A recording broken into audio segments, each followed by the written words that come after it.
Wait. Test, spooky test. Say something. Say, we're back. No? Say, we're back. Hacha. No, say something to the people. Cat content is important. Spooky cat content is important. Say something.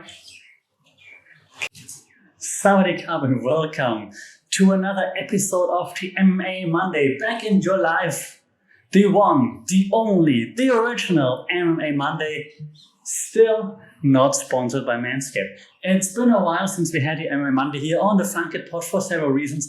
Let's call it a mental health break for 2.5, 3 weeks or so, but now recharged, full of power, and which better weekend to pick, or which better Monday after a weekend to pick than after UFC 268, Madison Square Garden, the mecca of anything sports, events related. And what an amazing fight card was that. Pay-per-view of the year? Probably. Fights of the year? Probably.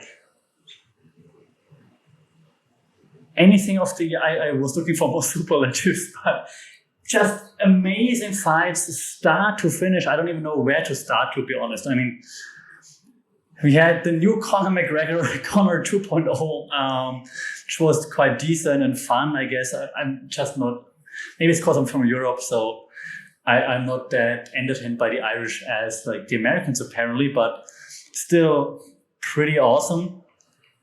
What else? We had Alex Pereira making his UFC debut. First being a bit wrestle-fucked in the beginning by another striker. But then the second round, of course, flying knee KO with like 18 seconds or so into the second round. Amazing. It was super well timed. Jumping, flying, more like a jumping knee actually, right? Pretty cool. Respect Alex Pereira. He looks like a badass, but then he says such like humble, kind, like normal things. I thought it's going to be like, Israel, I don't know why I said this accent. I thought it's going to say like, Israel, I'm coming for you, mother. But he's like, I fight anyone. My goal is to belt, well, whatever. Okay, man, you've got like a story there for you. Now that we're in season 2, basically, of the MMA Monday podcast here on the Funkit Pod, I'm going to change it a little bit. I'm going to focus more on the storytelling and the characters themselves. Like, what should they have done better? What could they have done better? Since I'm teaching, I know like storytelling and I know media stuff, basically. I figured I just can let this like influence my podcast a little bit. So, Alex Pereira, it's nice that he's like, yeah, my goal is to belt, and that's nice, and not Israel Adesanya. That is nice, but come on, you know what we want to hear. You could have said it like, what Izzy did back then. And Izzy debuted. His debut also wasn't that great, even though we got a knockout, but like it wasn't that great in the beginning. But he's like, I'm the new dog in the yard, and I just pissed all over whatever. Alex Pereira should have done something like this. Of course, he's not an English native speaker. He could have done it with a translator. He should have done something. Like, not just like, thank you, obrigado, and then like, I'm gonna work hard to become a champion. Yeah, nice. But you look like a mother, like, I mean, you got the looks of like the bad guy that's gonna kill everybody. Embrace it. I mean, I've seen the knockout of Izzy in kickboxing. He did like a nerdy Naruto run afterwards, I guess, to make fun of Izzy. So, I mean, he's got it in him. It's not like it would be totally out of character. So, embrace it. Be the villain, man. Alex Pereira, be the villain. That's the people gonna embrace it, I promise. So, be the villain, Alex Pereira. Okay, what else did we have? We had Bobby Green versus Ella Quinter. That was sad. I mean, Bobby Green is just awesome. His style is so awkward. It's like the hand somewhere down by his knee, then it's like, and then he just pops L, and then that's it basically. He just looked also so much bigger than L. Crazy. So, I mean, great job since the last fight, like against Rafael Fiziev, right? That he lost Bobby Green, but still like put on an awesome performance. I'm a fan, but of course I'm also a fan of Ella Quinter. Raging Al, it would have been nice to see Raging Al like rage one more time. It's getting a bit, I don't know, like we're coming closer to the end. He's 35 now, I think, right? So he didn't fight for 2 years. I didn't even realize that it's been 2 years since Al fought last time, which is crazy when you're like in your 30s, I think. So I hope we see Al like 1 or 2 more times. Maybe he can have a few more like bangers, and hopefully we see him win 1 or 2 more times. It would be nice. But it's probably getting a little bit towards the end of his career right now. Speaking of end of career, should we say it? I don't want to say it. You say it. Okay, Frankie Edgar. The answer didn't have an answer for Marlon Chito Vera. Well, in the first round he had. It was actually quite disappointing, to be honest. Like, Marlon Vera looked so much bigger. It's crazy to think about that. That he was actually fighting in a higher weight class before. Frankie Edgar is insane. Like, Marlon Vera looked like a weight class above him. Crazy. First round, Frankie Edgar does Frankie does bouncing around, like peppering from the outside, but Vera with the trying to land the heavier shots, and Edgar takes him down and controls him most of the time. Those up kicks were quite nice. But then second round, Marlon Vera put it on a little bit more. And third round, of course, it was like lots of heavy shots, and then the front kick through the middle. He was connecting through the middle the whole time, and then the front kick through the middle was it. Also, I think Marlon Vera post-fight speech. I mean, close to the end, he was flipping the bird to Frankie Edgar, right? And Frankie Edgar said something to him with, I think between rounds 2 and 3. So he should have built up on something there. Of course, he can't go too crazy because he's the Spanish commentator for the UFC, so he can't be too crazy. But like, he's also in this not heel, but not baby. He's like a tweener right now, if I may use the wrestling vocabulary. So I think he also has the looks, to be honest. He can embrace this persona a little bit more. He should have called out, like, should have made a better call out. Like, all right, now I got this. He could be like a legend killer now. The next legend killer is like, okay, I killed this legend. Who's next? I want my loss against Jose Aldo back, for example, or I'm going to take out the next legend. I'm going to take on Dominic Cruz or whatever. I don't know. Just find something that would be kind of cool. For Marlon Chito Vera, I believe.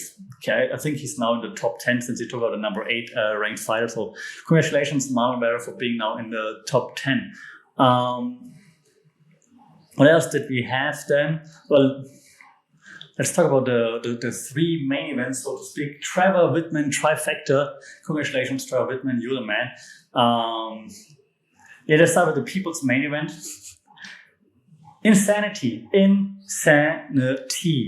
I mean, we expected it, and then we saw it, it delivered, and it still was crazy, all right? Oh my God, like, Michael Chandler, think about him what you want, and I don't like his cheesy motivational stuff either, but oh my God, this dude got balls. I mean, Justin Gaethje, of course, we know how big his balls are. First round, you thought, oh God, Chandler might actually bring it or take it to Gaethje, but Gaethje, we know that he can take punches, and then round 2 onwards, I think Gaethje found his groove, and you're like, okay, this is gonna be a Tony Ferguson-esque fight, but it wasn't as bad maybe as Tony Ferguson suffered, so the ref didn't stop it, but for me, Chandler looked banged up in the end. It was cool to see. It was cool to see that they embraced afterwards. And Justin Gaethje in the press conference, but before he said it, and he said it in the post-fight interview too.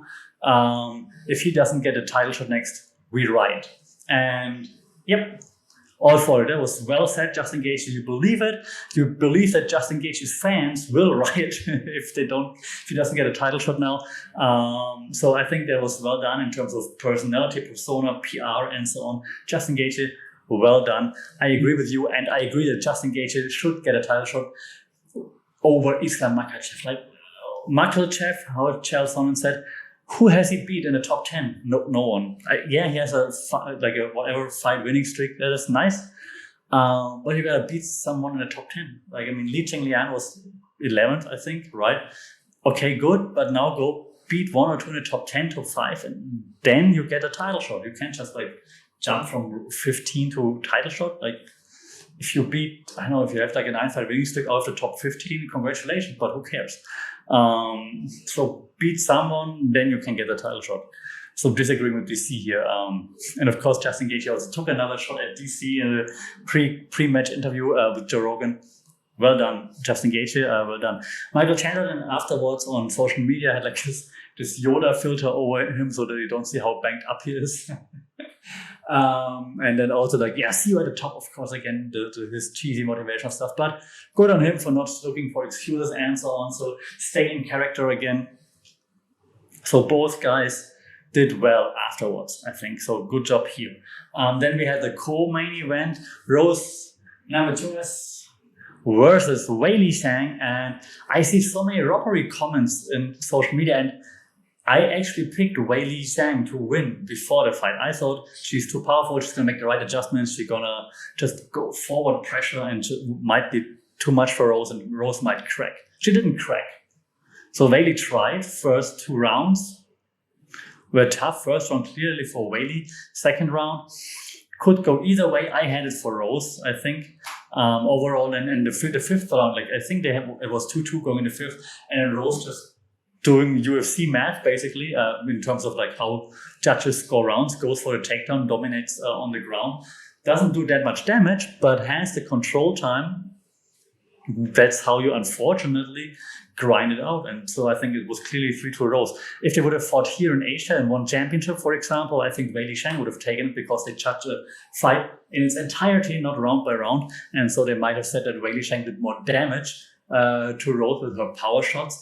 But the way UFC judges work, I wasn't even like scared. I wasn't even like doubtful. I thought like it clearly Rose 3-2. That 4-1 of course was totally stupid. Whichever judge it was. In regards to then character work and so on, well, Rose of course like I'm super happy and I want to help the Earthship community building this Earthship school. Yeah, cool, all for it. Do your thing. Fits the character.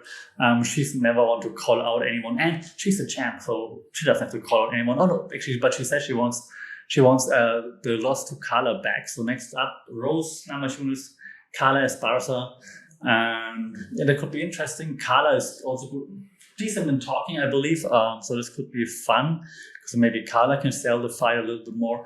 And with her wrestling heavy approach, this could be an intriguing story to tell against Rose. Weili Zhang, though, Weili, stop being nice. You heard like the whole arena booed you, even though you said really nice things in the end. You're like, thanks for coming, and I promise to be better. They don't want to hear that. If I could suggest something, I would also say embrace the hero, and at least as long as you're in the US, embrace the heel role. Once we're like in Asia, fights in Singapore, in China maybe again, then you're gonna be the local hero. And then people are gonna be for you, and you're gonna be like, yeah, I trained so hard and so on, and we're all gonna root for you then. But for now, while you're in the US, just be the tank. Be like, yeah, be the Colby Covington. I'm not saying do the MAGA stuff, no, but like be the one that says like, I'm just gonna take you down. Embrace it. They're gonna boo you no matter what. If you fight an American fighter, embrace it and just roll with it, I think. Not saying be an a-hole, but embrace the boos. That's what I'm trying to say. Ask Henrik Cejudo how to do it. I mean, he did it very well. All right, then let's go to the main event. Kamaru Usman, Colby Covington. And honestly, like, yeah, Usman dominated the first 2 rounds, definitely. But if he hadn't had the knockdowns on Colby, I would have said it was a draw in the end. And not a draw. I mean, it could have been a draw in the end, but it was close. I'm mixing things up right now because I was thinking of like the Ben Askren tweet when he's like, that's a draw. And I was like, is it a draw really with the knockdown? So if the knockdowns weren't there, you could have made a case for an even closer fight for Colby Covington. Because I think the last 2 rounds were Colby. So Kamaru was definitely fading there, which was kind of interesting to see. First 2 rounds clearly for Kamaru with the knockdowns and maybe in a 10-8 round. But yeah. Anyways, afterwards, the quick embrace, which went viral, of course. Why did Denmark, the other, break it up? No one knows. Maybe he wanted to make out with them too. But then afterwards, Colby right back in character makes sense. Selling the next fight makes sense against Jorge Masvidal. makes sense. So Colby, from a character work point of view, always on top. Top notch. Love it. Perfect. Next fight already sold against George Masvidal. Good job. Kamaru Usman, as awesome as he's in the cage for 3 rounds, his mic skills, like when he tries to call out people, it's just too cringe-worthy. And I hate the word cringe, actually. It's the youth word in Germany of 2021, an English word, cringe. Anyways, when he says like honest stuff, it's cool, right? It's like how he prepares and whatever. But when he tries to be like all wrestling, like call out someone, that doesn't feel right. It feels too forced, too fake, and it's just not. I don't know. Maybe he should just be the Nigerian nightmare, a destroyer that just takes on everybody and just annihilates. Is that how you say it? Everybody, or be the nice, gentle guy, like be George St. Pierre if you want to. Get a Nigerian accent. I'm kidding. But yeah, those weird call-outs. Canelo, please. Even Dana White was laughing at it. So please, like. I mean, no, you can't fight Canelo when Canelo is 45 or something, like what Conor did with Floyd Mayweather, right? But not now. Like, now. No. Anyways, I think Kamaru should work on his character a little bit more. Having said he's the champion, the pound-for-pound best fighter in the UFC right now, so what am I or who am I to criticize anything? It's all still, of course, fighting comes first, but from a character point of view, I think he could refine it a little bit here. So Trevor Whitman 3-0 with his fighters. Congratulations. I don't think any of the fights was a robbery. Justin Gaethje clearly won. I think Rose won thanks to how wrestling and takedowns are being counted with UFC judges. So I think she won 3-2. That's not a robbery. And I picked Weili before to win. And Usman also clearly dominated, had a 10-8 round in my opinion. So he clearly also won against Colby Covington, even though Covington took the last 2 rounds for sure. All right, so that's it for now.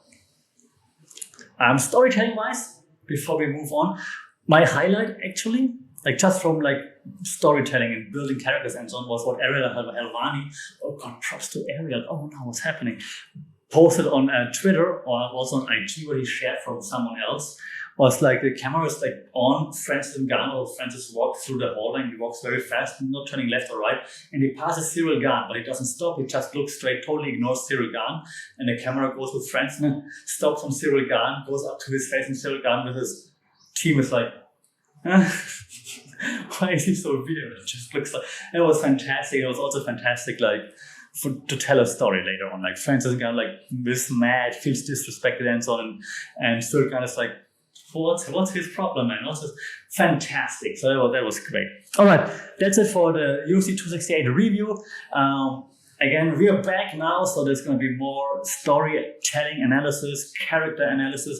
It was just a quick I'm Back podcast. Season 2, still not sponsored by Manscaped, is up and running now. Let's do it. As always, look out for more. We're going to, again, jump onto Bellator as well as one championship and maybe even do some glory kickboxing ones. Alistair Overeem is back. So look out for more content. Also, more interviews are about to drop again. So Funky Pot, MMA Monday, back in your life. Until then, stay safe, take care, and I'll see you soon. Sawadee Cup.